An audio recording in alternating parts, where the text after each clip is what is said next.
महामारी के बाद दुनिया और बिजनेस करने का तरीका सच में बहुत तेजी से बदला है। हर दिन नई तकनीक और कंज्यूमर्स की नई डिमांड्स पूरे मार्केट को एक अलग ही दिशा में ले जा रही हैं। आज के इस एक्सप्लेनर में स्वागत है।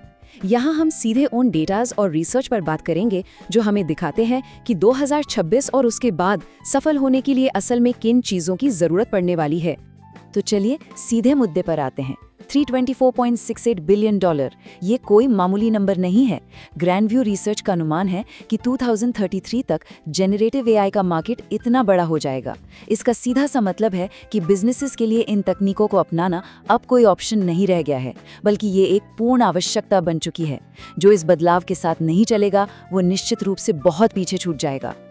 आज के इस पूरे एक्सप्लेनर को हम 3 मुख्य हिस्सों में बांट रहे हैं। पहला, एआई और हाइपर कनेक्टिविटी। दूसरा, नया कंज्यूमर एक्सपीरियंस। और तीसरा, ऑपरेशंस और वर्कप्लेस। शुरुआत करते हैं हमारे पहले हिस्से से, एआई और हाइपर कनेक्टिविटी, जो है पावर देने वाली मुख्य तकनीक।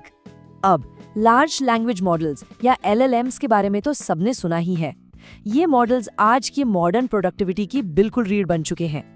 ये ऐसे सिस्टम हैं जो अरबों पन्नों का टेक्स्ट पढ़कर कॉन्टेक्स्ट समझते हैं और खुद ब खुद नया कंटेंट जनरेट करते हैं। एक्सेंचर की एक रिपोर्ट बताती है कि LLMs भविष्य में काम के कुल घंटों के 40% हिस्से को पूरी तरह बदल सकते हैं। तो देखिए, ये कोई साधारण टूल नहीं है, ये आज के पूरे इकोसिस्टम की नींव है। और ये स्लाइड इस बात को बेहतरीन तरीके से दर्शाती है कि कैसे एआई टूल्स का असर सीधे ग्राउंड लेवल पर काम को बदल रहा है। गिटहब कोपायलट या कर्सर एआई जैसे टूल्स की मदद से डेवलपर्स अब जो कोडिंग 10 मिनट में करते थे उसे महज 30 सेकंड में पूरा कर रहे हैं। यहाँ तक कि वाइब कोडिंग का ट्रेंड भी काफी तेजी से बढ़ रहा है, जहाँ नॉन टेक्निकल लोग भी एआई को निर्देश देकर आसानी से वर्किंग सॉफ्टवेयर बना रहे हैं। यह सच में प्रोडक्टिविटी में एक बहुत बड़ी छलांग है। लेकिन जरा सोचिए, इन पावरफुल एआई सिस्टम्स को तेजी से काम करने के लिए भारी डेटा की जरूरत तो होगी ही, और यहीं पर 5G की एंट्री होती है। 2034 तक 5G मार्केट के $13.4 ट्रिलियन से भी ऊपर जाने का अनुमान है। ये तकनीक सिर्फ फास्ट इंटरनेट तक सीमित नहीं है, ये वो इंफ्रास्ट्रक्चर है जो डेटा के इतने बड़े बहाव को बिना किसी रुकावट के संभालने के लिए बिल्कुल जरूरी है। इसे कुछ रियल वर्ल्ड एग्जाम्पल से समझते हैं। BMW अपनी फैक्ट्रीज में 5G का इस्तेमाल कर रहा है ताकि पार्ट्स को रियल टाइम में 1 सेंटीमीटर की सटीकता के साथ ट्रैक किया जा सके। T-Mobile अस्पतालों में गीगाबिट स्पीड नेटवर्क दे रहा है, जिससे भारी मेडिकल फाइल्स सेकंड्स में शेयर हो जाती हैं। वहीं IBM ड्रोन्स और सेंसर्स के जरिए 5G का इस्तेमाल करके इंफ्रास्ट्रक्चर की मॉनिटरिंग कर रहा है। यानी ये अल्ट्रा फास्ट कनेक्टिविटी अब फिजिकल दुनिया के ऑटोमेशन को मुमकिन बना रही है। अब जब ये तेज कनेक्टिविटी और एआई एक साथ मिलते हैं तो रिजल्ट्स कमाल के होते हैं। 70% ऑर्गेनाइजेशंस का मानना है कि कस्टमर सर्विस सीधे तौर पर उनके बिजनेस परफॉर्मेंस से जुड़ी है। उदाहरण के लिए कैंपिंग वर्ल्ड ने RV नाम का एक वर्चुअल एआई एजेंट लॉन्च किया। इस एक कदम से ग्राहकों का वेटिंग टाइम घटकर सिर्फ 33 सेकंड रह गया। ये साफ दिखाता है कि कैसे बैकएंड तकनीकें सीधे तौर पर समय और पैसा दोनों बचा रही हैं। तो यहाँ एक बहुत दिलचस्प सवाल उठता है। ये सारी बैकएंड तकनीक अपनी जगह बहुत प्रभावशाली है, लेकिन ये हाइपर कनेक्टिविटी असल में मार्केट और कंज्यूमर्स के साथ बिजनेस के इंटरैक्ट करने के तरीके को कैसे बदल रही है।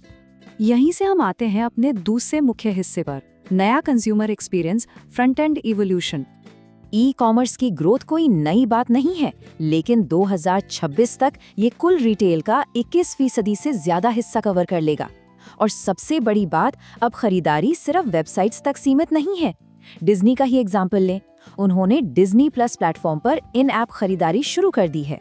दर्शक अपने फेवरेट शोज देखते हुए स्क्रीन पर बस एक QR कोड स्कैन करके एक्सक्लूसिव मर्चेंडाइज खरीद सकते हैं। शॉपिंग का एक्सपीरियंस अब पूरी तरह से बदल रहा है। और सोशल मीडिया की बात करें तो माइक्रो इन्फ्लुएंसर्स का रोल बहुत बड़ा हो गया है। डेटा दिखाता है कि ये माइक्रो इन्फ्लुएंसर्स मेगा इन्फ्लुएंसर्स की तुलना में 60% ज्यादा एंगेजमेंट लाते हैं। मतलब बिजनेसेस अब सिर्फ एड्स नहीं दिखा रहे हैं, बल्कि वो एक कम्युनिटी बिल्ड कर रहे हैं जहां लोग सच में कनेक्ट फील करते हैं। इस सब के बीच एक और बड़ा शिफ्ट सस्टेनेबिलिटी को लेकर आ रहा है। दुनिया लीनियर से सर्कुलर इकोनॉमी की तरफ जा रही है। टी-मिल का ये मॉडल देखिए। यहाँ एक टी-शर्ट का ऑर्डर प्लेस होता है, ड्रॉप शिप होता है और जब इस्तेमाल खत्म हो जाता है तो कस्टमर क्यूआर कोड के जरिए उसे वापस भेज देता है। उसी कपड़े से फिर नया धागा बना लिया जाता है। ये एनवायरनमेंट को लेकर बढ़ती डिमांड्स का एकदम परफेक्ट सॉल्यूशन है। तो यहाँ सबसे अहम बात ये है कि खरीदारी अब कितनी इमर्सिव हो चुकी है। पिंटरेस्ट जैसे प्लेटफॉर्म्स पर ऑगमेंटेड रियलिटी या AR फीचर्स मौजूद हैं। जो लोग इन AR टूल्स का इस्तेमाल करते हैं उनके खरीदारी करने के चांसेस लगभग 20% तक बढ़ जाते हैं। ये साफ तौर पर दिखाता है कि इमर्सिव टेक सीधे रिटेल सेल्स को ऊपर ले जा रही है। बाहर यानी फ्रंट एंड पर तो हमने देख लिया कि कंज्यूमर्स की डिमांड्स कितनी फास्ट और फ्लेक्सिबल हो गई हैं। लेकिन इन डिमांड्स को पूरा करने के लिए बैक एंड पर यानी इंटरनल ऑपरेशंस में बिजनेसेस कैसे खुद को बदल रहे हैं। चलिए देखते हैं हमारे तीसरे और आखिरी हिस्से में ऑपरेशंस और workplace back and shift. Logistics में सबसे बड़ा सिरदर्द है लास्ट माइल डिलीवरी।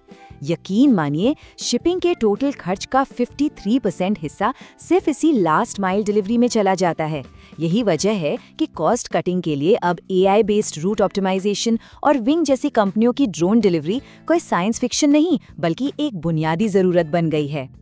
अब इस स्लाइड के बारे में जो बात सबसे दिलचस्प है वो है ये फाइनेंशियल शिफ्ट। देखिए, घर से काम करने वाले रिमोट वर्कर्स महीने का करीब $432 खर्च करते हैं, जबकि ऑफिस जाने वालों का खर्च $863 तक पहुंच जाता है। ये फाइनेंशियल गैप एक बहुत बड़ा कारण है जिसकी वजह से आज एम्प्लॉइज रिमोट वर्क या हाइब्रिड मॉडल की इतनी डिमांड कर रहे हैं। लेकिन इसका एक दूसरा पहलू भी है। एक रिपोर्ट बताती है कि 85% बिजनेस लीडर्स को हाइब्रिड मॉडल में एम्प्लॉइज की प्रोडक्टिविटी पर भरोसा करने में काफी दिक्कत आती है। नतीजा, कई कंपनियां अब स्क्रीन मॉनिटरिंग और एक्टिविटी ट्रैकिंग सॉफ्टवेयर्स का यूज कर रही हैं। फ्लेक्सिबिलिटी चाहने वाले एम्प्लॉइज और प्रोडक्टिविटी ट्रैक करने वाले एम्प्लॉयर्स के बीच का ये तनाव आज के वर्कप्लेस को पूरी तरह से रीडिफाइन कर रहा है। तो इन सब का कुल मिलाकर क्या मतलब निकलता है? आइए देखते हैं हमारे अंतिम सेक्शन में, भविष्य की ओर, निष्कर्ष और टेक अवेज। चलिए इन सभी चीजों को एक साथ जोड़ते हैं। एक मॉडर्न बिजनेस को कामयाब होने के लिए ऑपरेशनल एफिशिएंसी बढ़ानी होगी, जिसके लिए जेनरेटिव AI और 5G का इस्तेमाल जरूरी है। ई-कॉमर्स को सोशल और AR एक्सपीरियंसेस के साथ मिलाना होगा। प्रोडक्ट्स को सर्कुलर साइकिल में लाना होगा। AI लॉजिस्टिक्स की मदद से लास्ट माइल डिलीवरी को बेहतर करना होगा। और सबसे जरूरी, रिमोट फ्लेक्सिबिलिटी और प्रोडक्टिविटी के बीच एक सही बैलेंस खोजना होगा। ये सब देखने के बाद दिमाग में बस एक ही सवाल आता है, इस तेज बदलाव के दौर में कौन से बिजनेसेस खुद को इतनी जल्दी ढाल पाएंगे कि वो सिर्फ सरवाइव ही ना करें बल्कि राज करें? ये सच में सोचने वाली बात है। आज के इस एक्सप्लेनर में बस इतना ही।